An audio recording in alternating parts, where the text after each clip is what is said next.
Welcome to pre education. आप सबका स्वागत है मेरे चैनल में। सो गाइस, थंबनेल को देख के आपको पता चल ही गया होगा कि आज हम किस टॉपिक के ऊपर बात करने वाले हैं। सो आज हम एक्सोथर्मिक रिएक्शन, एंडोथर्मिक रिएक्शन ये क्या होता है, इनकी एग्जांपल्स देखेंगे अच्छे से और हम डिफरेंशिएट देखेंगे। सो गाइस, ये वीडियो बहुत ही ज़्यादा यूज़फुल होने वाला है आप सबके लिए, specially for class 9 and class 10। ये क्वेश्चन बहुत ही ज़्यादा इंपॉर्टेंट है, बहुत ही ज़्यादा इम्पोर्टेंट है। सो वीडियो को बिना स्किप किए पूरा देखिएगा। तो चलिए स्टार्ट करते हैं। गाइस, एक्सोथर्मिक रिएक्शन क्या होते हैं, सबसे पहले हम इनकी इंग्लिश में डेफिनेशन देख लेते हैं। सो इंग्लिश में इनकी डेफिनेशन है, N exothermic reaction is a chemical reaction that produces heat. Heat निकलती है, ठीक है, that produces heat. In other words, the activation energy needed to initiate the reaction is less than the energy it releases.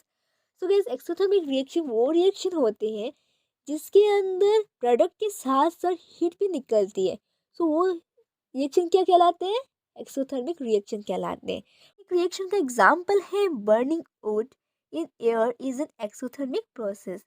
Would reacts with oxygen in the air to form mostly carbon dioxide and water vapour. यहाँ पर vapour की spelling wrong दी गई है, तो आप confuse मत होना guys. So guys, आगे हम इसके बहुत एग्जांपल्स देखेंगे, कम से कम 3-4 एग्जांपल्स देखेंगे ताकि आप अच्छे से समझ पाओ। चलिए इनके एग्जांपल्स देखते हैं। गाइस, एक्सोथर्मिक रिएक्शन के एग्जांपल है formation of snow, burning candle, burning would, gas burner in use. So guys, आपको स्क्रीन में जितने भी एग्जांपल्स मैंने दिए हैं उस एग्जांपल्स में आपको दिख रहा है ना, कुछ तो दिख रहा होगा कि हीट रिलीज हो रही है।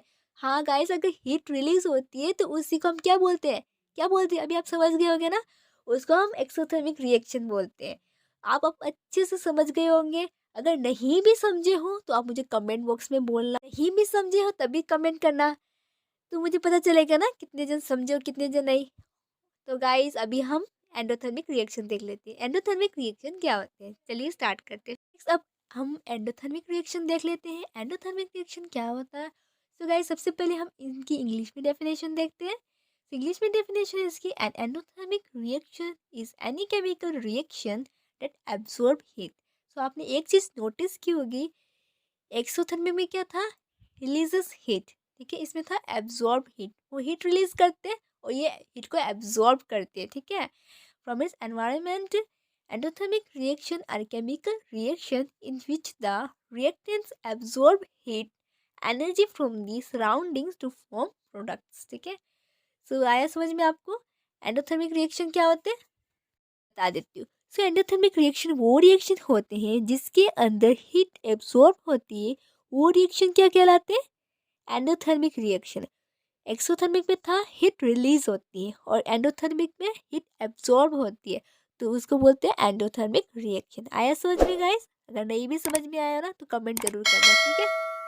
एंडोथर्मिक रिएक्शन के एग्जांपल से evaporation of water, baking bread, frying eggs, photosynthesis. So guys, अब आपको स्क्रीन में देखकर, एग्जांपल्स देखकर अब आपको अच्छी तरह से समझ में आ गया होगा कि एंडोथर्मिक रिएक्शन क्या रिएक्शन होते हैं। तो ये सब जो मैंने एग्जांपल्स दिए उसमें क्या हो रहा है, जो हीट है वो एब्जॉर्ब हो रही है। और एक्सोथर्मिक के एग्जांपल्स दिए थे उसमें क्या हो रहा था, एक क्या हो रहा था, हीट जो थी रिलीज हो रही थी और इसमें एब्जॉर्ब हो रही है। तो आपको समझ में आया कि एक्सोथर्मिक एंड एंडोथर्मिक रिएक्शन क्या होते हैं। एक्सोथर्मिक रिएक्शन हीट क्या होते हैं, हीट रिलीज होती है। एंडोथर्मिक रिएक्शन में क्या होता है, जो हीट है वो एब्जॉर्ब होती है, ठीक है। हमने देख लिया कि एंडोथर्मिक रिएक्शन और एक्सोथर्मिक रिएक्शन क्या होते हैं। सो जैसे मैंने बताया था आपको कि हम एक्सोथर्मिक रिएक्शन की डेफिनेशन, एंडोथर्मिक रिएक्शन की डेफिनेशन, एग्जाम्पल्स देखेंगे, सब कुछ देखेंगे और साथ साथ क्या देखेंगे, डिफरेंशिएट देखेंगे। अब हम इनकी डिफरेंशिएट देख लेते हैं। सबसे पहले इनकी डेफिनेशन देखते हैं। डेफिनेशन क्या है, N endothermic reaction is a process in which energy is acquired from its surrounding in the form of heat। तो गाइज, मैंने आपको डेफिनेशन बताई थी, इसमें थोड़ी सी बड़ी है, आप वो डेफिनेशन भी लिख सकते हो। थर्मिक रिएक्शन की डेफिनेशन देख लेते हैं। An exothermic reaction is a process that releases energy to the surroundings usually in the form of heat. So guys, मैंने आपको समझाया था कि एक्सोथर्मिक रिएक्शन और एंडोथर्मिक रिएक्शन क्या होते हैं। सो आप समझ गए होंगे अच्छे से। सो गाइज़ अभी मुझे समझाने की यहाँ पे ज़रूरत नहीं है, नहीं तो वीडियो बहुत ही ज़्यादा बड़ा हो जाएगा। तो चलिए आगे बढ़ते हैं। एनर्जी ट्रांसफ़र है absorb energy from the surroundings environment, release energy to the surrounding environment, ठीक है? सो अब ये जो है एक्सोथर्मिक एंडोथर्मिक जो रिएक्शन है वो क्या करते हैं, एनर्जी एब्ज़ॉर्ब करते हैं और ये रिलीज़ करते हैं। ये भी मैंने आपको बताया था अच्छे से कैसे करते हैं विद एग्ज़ाम्पल्स के साथ। तो आगे बढ़ते हैं। 3 है एंथैल्पी चेंज। आप इसकी जगह सिर्फ चेंज भी लिख सकते हो, कोई दिक्कत नहीं है। सो है एंडोथर्मिक है पॉजिटिव और एक्सोथर्मिक है क्या, नेगेटिव। नेक्स्ट 3 है products. Products have higher energy compare to the energy of the reactants. Next exothermic है the energy of the products is lower than the energy of the reactants. तो इसकी higher energy रहती है और इसकी lower energy रहती है। ये भी हमने एग्जांपल्स के साथ देखा था ना। एंडोथर्मिक जो होती है जो उनकी हाई एनर्जी रहती है, उनकी लोअर एनर्जी रहती है। नंबर 4 है लास्ट वन है स्टेबिलिटी।